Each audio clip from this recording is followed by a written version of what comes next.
Hey everybody, this is Dean DeCosta, and today we're going to talk about Candidate.AI. Now, I've spoken about this once before. It works only in LinkedIn, but it does some pretty cool things. I'm bringing it back now because it's added some extra capabilities that I think is really important to give its own little extra video to. Candidate.AI sits right here. It's the C. You see this C here? This C is here so that you can add these people and see their information without actually opening up their entire profile. So let me show you. Let's let it do its thing. You see how you notice that even though I'm not in his profile, I push the C, and what happens? I get to see all this information. I get to find their email. I get to see the likelihood they're looking. I get to see their experience. I get to see all this great info. Now, I've already added this person to my sheet, so I'm not going to do it again. But I get to see it. But the best part is I don't have to actually go in and out of every single sheet to do it.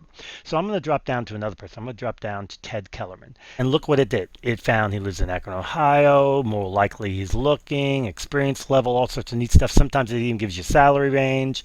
In this case, it's telling us a little bit about the company. Down here, it tells us a little bit about the university. In this case, for Bachelor's of Science, this is the number 185th university, so that's not too good.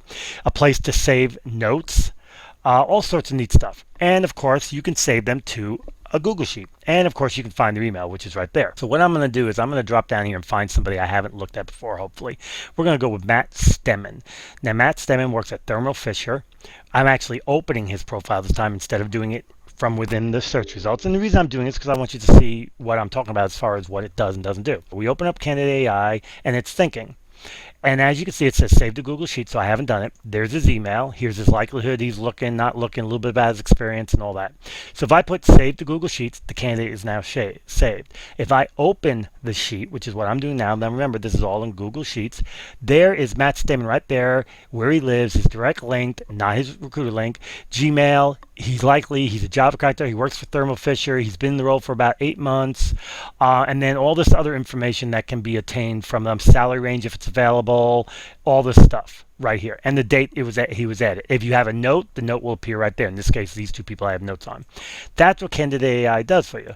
Like I said, I've already spoken about it. The big key here is you do a great search, and that search yields you 50 people, and you know you want them all. You don't have to open everyone. You can just push, and be good to go. So we're going to come back here again, and what I'm going to do is I'm going to go ahead and we're going to pick another person. In this case, we're going to pick Roman Kagan because he's in a group, so odds are I haven't saved him. We're going to push the C, open it up, let Pac-Man do its thing, and look at this. I haven't saved him.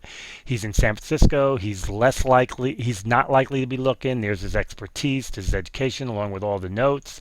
We do find the email, and there's all his emails. We save him to Google Sheets, and he's there. If I open that up right now, it's going to be in the Google Sheets. So we'll open it again, Roman Kagan. And remember, this is from a group. It's not first, second, third. From a group. Roman Kagan, there's that. All of the emails appear, not just the one, and there's everything about him. Good to go, easy peasy, great. Great tool, works well. Key here is only works in LinkedIn. So that's a good thing to know. Now, will it work in Recruiter? Good question. And guess what? It works in LinkedIn Recruiter. So that's good to go. Let's just make sure. Oh, here it goes. Took a little minute. There's Pac-Man doing this thing. So it's a little slow in LinkedIn Recruiter, but everything's slow in LinkedIn Recruiter these days. And here we go. Didn't have an email, has a salary, has all these other things. Let's see what happens if we push find email. Of course, realizing because we're in Google, everything. It couldn't find an email, and that's okay, but it gets me all the other information I am looking for, the salary, the education, everything. So it works in LinkedIn Recruiter too, and that's a good thing. So there you have it.